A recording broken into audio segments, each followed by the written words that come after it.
So I got a question recently, Todd, how do you practice game? Not what is good game, not what are the techniques of game, but how do you practice game? And I think this is a very appropriate question because I see so many guys, they've been doing game for years, they've been trying to apply theory, and they're just not getting that much better. And part of it may be a misunderstanding of theory, but a lot of it is maybe they're not practicing game in the most effective way.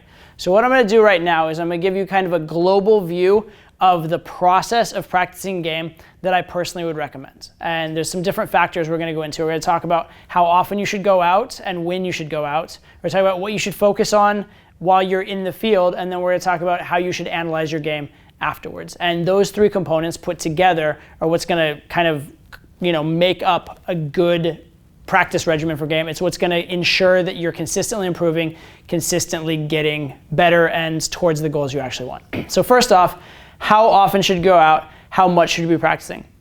The basic answer everybody would give is just go out a lot, go out a ton, right? But there are better and worse ways to do that, and I'll give you some examples. Check this out.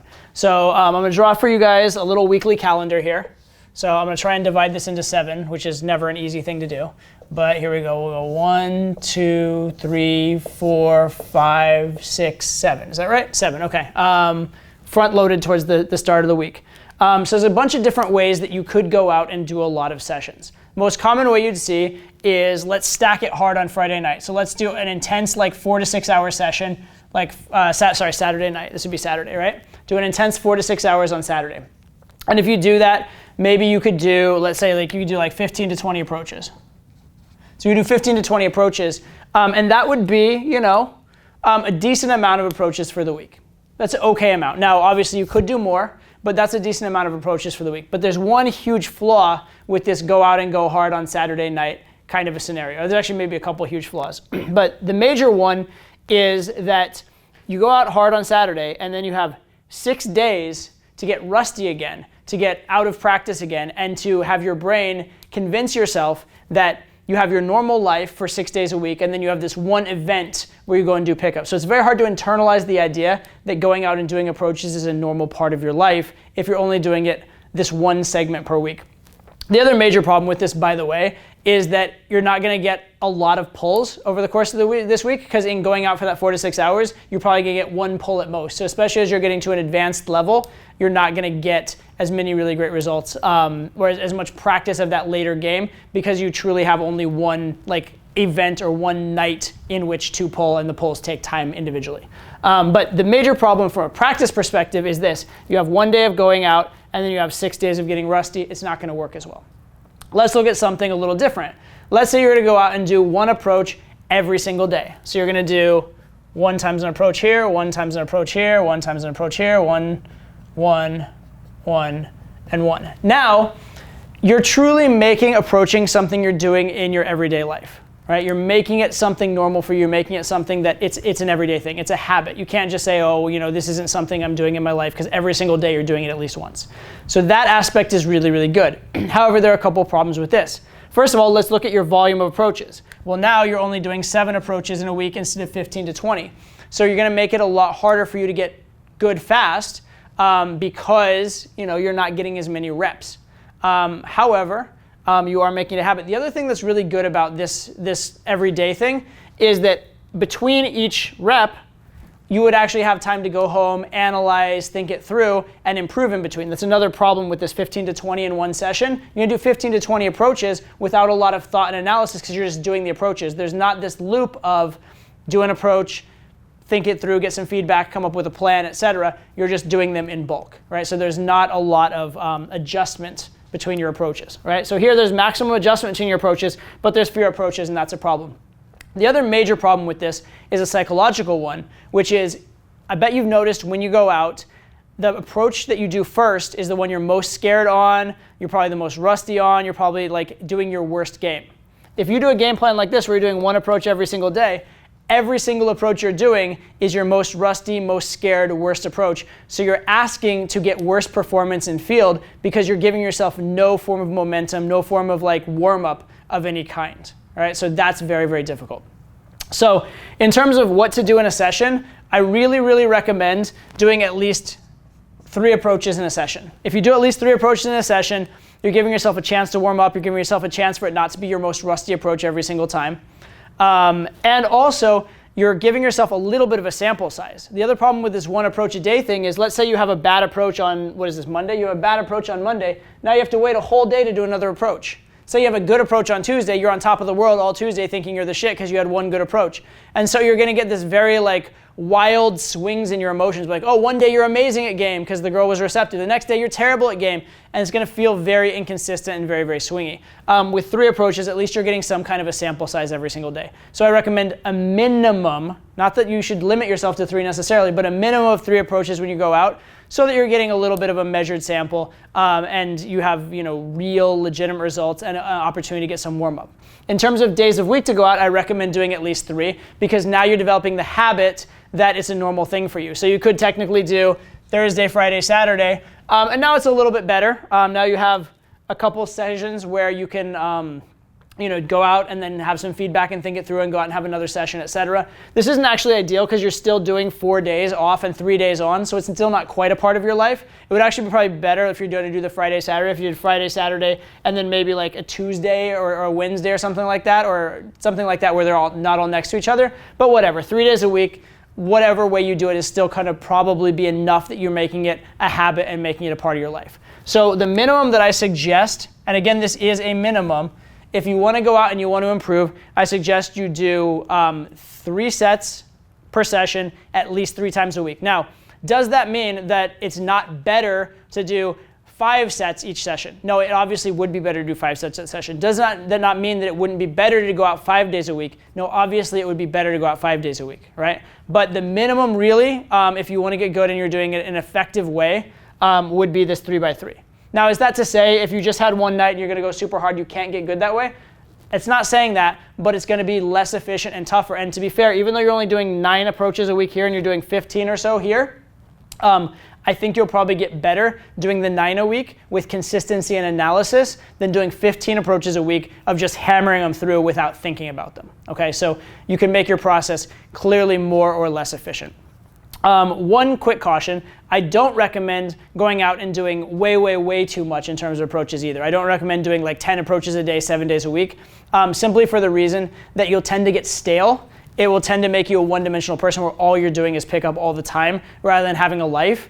And you may start to hate it and it may start to feel like a chore for you, which will mean you won't be bringing energy and positivity and like a good vibe to the sets, right? If you start ever going through the motion or if pickup starts feeling like work or boring, then maybe it's time to cut it back a little bit, right? So I don't recommend the 7 days a week, 10 approaches a night, anything crazy like that. I would recommend slightly more than 3x3 as an optimal. For example, probably when I was trying to get back into being a professional pickup instructor when I've been playing poker, what I actually did was something more like 3 sets a day minimum and probably about 5 days a week minimum. But then a lot of times my 3 sets, I started having fun and I ended up doing 5 or 6 or 7 sets as well. So I think something like that is pretty ideal. But bare minimum 3x3 and make sure that you are doing a few approaches at least minimum each time you go out and make sure that you're spreading your approaches over a few days a week if you want to be maximally effective. All right. So that's the first thing. How many approaches should you do a week and when should you do them? That's a rough idea. Again, it's going to vary from person to person, but it gives you an idea of the factors that matter. Next thing is, what do you want to do when you're out? What do you want to be focusing on? And the key element I want to bring to you here is, what is your criteria for success? How are you viewing a set as a success or a failure? And this matters a ton, okay? So if you have an inappropriate answer to this, you're gonna have a really demotivating experience in field and a really uneducational experience in field. So let's say, for example, that you're a beginner to game and you set your criteria for success as I have to get laid or it wasn't a success. If you're a beginner and that's your criteria, you're gonna go out and you're gonna get failure after failure after failure, and it's gonna be very demoralizing. You're not gonna not like game, you're gonna not wanna go out the next day. On the other hand, if you're an advanced guy and your criteria for success is, oh, I did the approach and it's a success, well, now there's no challenge, right? Now it's so boring for you and so easy for you that like you're gonna be just going through the motions. And probably what you're gonna do is just like leave sets prematurely and take these like moral victories that aren't really helping you to push through your real sticking points and push through the new challenges you have. So basically what I'm talking about from performance psychology standpoint is how to get into flow, how to get into a state of flow. And you guys may have even heard get in state. It's a similar kind of an idea. And so here's kind of a diagram for that. So think of it as this pathway of challenges, right? So if you define your challenge as too difficult, right? The high end, like it's too high of a challenge. Well, this is going to be frustrating. So that's frustration. So if you're a beginner and you're saying that, I have to get later, it's not a success, you're going to go out and you're just going to get failure after failure and you'll be frustrated. On the other hand, if you're advanced and you're saying, well, just doing an approach is a success, well, what you're going to end up with here is boredom. And if you're either frustrated or bored in game, you're not going to want to go out, your brain's going to disengage, you're not going to learn from the sets you do, and your actual performance will dwindle as well, because you won't be mentally engaged, you won't be present in the sets you're doing. But if you're in this nice little range here, where it's an appropriate challenge, now your brain's going to be engaged, and you're going to be getting some successes, some failures, so each and every set will seem relevant to you on an emotional level. Each and every set will seem like a part of the learning curve. And a great example for structuring this is actually if you've ever played video games, the way video games are structured, right? So you start out on level 1 of a video game and you can barely move the guy around or move your character around or whatever. On the other hand, level 1's really, really easy, so you're still experiencing some level of success very, very quickly. You may not pass the level, but you're getting a little further and a little further and a little further. Eventually you pass the level, right? And now you've kind of maybe not mastered level 1, but you've got some competence at level 1, and it's not as challenging for you anymore. But then you get to level 2, and all of a sudden, it's a different level of challenge. But if level 2 is way, way, way too hard, you'd probably give up because you'd be frustrated. If level 2, 3, 4, and 5 were exactly the same as level 1, you'd probably be bored with the game and you'd stop playing it because it's not interesting to you anymore. So it's that same thing. You need to assign the level of challenge to yourself, assign what your goal is for the approach or for the night in such a way that you're going to be succeeding sometimes, failing other times. And you do want to succeed a decent amount of the time because that's encouraging for you and it's more fun to win than to lose. So please make sure that you're succeeding at least 20 to 30% of the time at a bare minimum. Ideally, maybe 50, 60, 70% of the time is a really good amount to be succeeding. If you're succeeding 99% of the time, you're probably not challenging yourself enough. Okay? So you want to create the appropriate range of challenge for yourself. Decide what your criteria is for success. Okay? So first of all, we have how often you're going to go out and win. Now we have how are you going to focus, or what are you going to use to motivate yourself, drive yourself, what goals you're going to set for yourself when you go out. Finally, we have what are you going to do for yourself afterwards, and this is something that's highly neglected as well. So let's look at it this way. So you have your core game. This is it's like a black box, right? Because most of us don't understand within our game exactly all the things that are working and all the things that aren't working. We have our innate behaviors, we have the techniques we've learned, and it's all kind of thrown together into this black box, right? It's a set of things and we don't have all the details on it. However, there is something that's very measurable, which is we go out, we game, and we're going to get results. And by results, I don't mean victories or sex necessarily. I mean results. A blowout is a result. It's a data point, right? A success is a result. It's a data point. A phone number is a data point. Whether it flakes or not is a data point. So you're getting results, right? So you have this black box, this sort of unknown quantity. But when you go use that unknown quantity in the world, you get results. So now you have some insight into that black box. You have some insight into what's going on. Now the next step that most people don't do, most people just get the black box, they get the results, and they learn emotionally. They learn based on what feels good, right? This is how the guy that just gets drunk on weekends and never learn game is. He's just oh, well, it felt good this weekend, it felt bad this other weekend, and they'll kind of learn haphazardly with no real structure, and they probably won't really get much better, right? They'll eventually learn to avoid massive awkwardness, and they'll eventually learn a few things that have worked for them, but they're not going to get a robust, complete idea of game. What I want you to do as the thinking few who are actually studying game in a proper way, I want you to take your results and take it one step further. I want you to come up with a hypothesis. And you may have heard this term in science class, and there's a reason why, because I'm basically applying the scientific method to game. But you come up with a hypothesis. What is your guess, your best understanding or your best surmise, so to speak, of why you're getting the results you're getting? Why are you getting the failures you're getting? Why are you getting the successes you're getting? In particular, focus on your most common failure. The most common place where things are going well, and then it breaks down. That's probably the most high leverage thing to look at. But what is your hypothesis? Why do you think that's happening? And then what I want you to do is I want you to come up with a suggested change. If you have an idea innately from going through oh, I think this is what's going wrong, I think this is what I should change, great, go try it. If you don't have an idea, if you're lost, confused, etc., that's when it's a good time to come to me or another authority, watch my videos, ask me a question, anything like that, and try and come up with an answer. right? So there's a lot of pickup theory out there, and there's a lot of solutions. So for example, say that your result is you're getting a lot of flaking. And then your hypothesis is I'm getting flaking because there's not enough qualification. Well, then the change you want to make is to go add more qualification to your game. So maybe pick up a video, one of my videos maybe, on qualification, right? Or maybe go out and draft some ideas of things you can do to qualify or grow more in your actual approaches, all right? So hypothesis, you're going to make a change. And in doing that, you will have created a new black box. And you still won't have full understanding of this black box. You still won't have full understanding of everything that's working and not working, but you'll be a little bit closer. You will have tweaked it and come a little bit closer than you were yesterday or the day before or the day before that. And you have to accept you're never going to have a perfect understanding of this, and you're never going to have perfect game.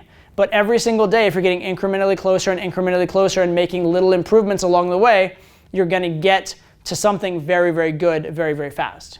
Now, if you do a change and your game gets worse, obviously that's a new result, new hypothesis to why it got worse, possibly throw out the change, and then come up with a new idea. But what I'm essentially saying is, if you're not examining your results, you're learning randomly, you're learning based on your emotions and what feels good, rather than what is actually most efficient and most effective in the real world. It's kind of like living in the dark ages before the scientific method, when people thought that leeches cured every disease because maybe someone had a leech on them and they got better, and it was a complete coincidence, right? What I'm asking you to do is actually apply some analysis and apply some rigor to figuring out exactly what's going on, and then make a tiny tweak each time. You don't want to make huge tweaks. You don't want to make this changing your entire game, because now you're basically throwing out all the previous data, and what you're going to get back is going to be almost useless, right? So you want to make a tiny change that's very calculated to make a specific improvement, and then you're going to measure, one, did it change that specific thing I was trying to change, right? Was it effective in that? And then two, was it effective in making my game better? And that's how you're going to evaluate your progress and your success. Okay, so again, to recap, how do you get good at game? Number one, go out the right amount and the right times. Right? I mentioned minimum 3 times 3. Again, that's a minimum. You can definitely go out more. Right? But you want to be spreading it throughout the week so it becomes a habit. You want to be doing at least a few approaches a day so that you're getting that warm up and so that you're getting a good sample size for each time you do go out. Next, set goals where you're going to be achieving some success and some failure, and so your brain stays engaged. You're not bored, but you're not overly frustrated. If you're finding that you're overly bored or overly frustrated, reassess your goals, set it up so that you are challenging yourself and you're keeping yourself engaged. Game is literally game. It is one of the most rich, most interesting, most fascinating games, and if you're not mentally engaged by it, you're doing it wrong. And then finally, when you do go out, you want to be analyzing what you're doing, because if you're not analyzing, you're not going to be making improvement, or at least not very fast improvement. And these all do kind of go together. So for example, I mentioned doing multiple sessions per week. What does it do? It gives you as many chances as possible to go through this process. If you're doing this 1 session a week plan, you're not going to go through this process, but once a week, you're going to make very slow progress. If you're going out at least 3 times a week and you're going through this evaluative process on a regular basis, your progress obviously is going to be faster because you're going to be able to make more tweaks. Right? So all these things definitely go hand in hand. They definitely go together. And this complete system, it won't guarantee that you're going to get amazing in a week, because that's just not how game works. But what it will ensure is that you're making constant incremental progress and that it's reliable and steady. Right? A big phrase to live by, or a big idea to live by, is if you could get 1% better every single day for a year, you would actually be 3,800% better by the end of the year. You'd be at 38 times better. So the goal is just to ensure that each time you go out, you're getting a few percent better. If you can do that consistently, you're going to be very, very good, very, very fast.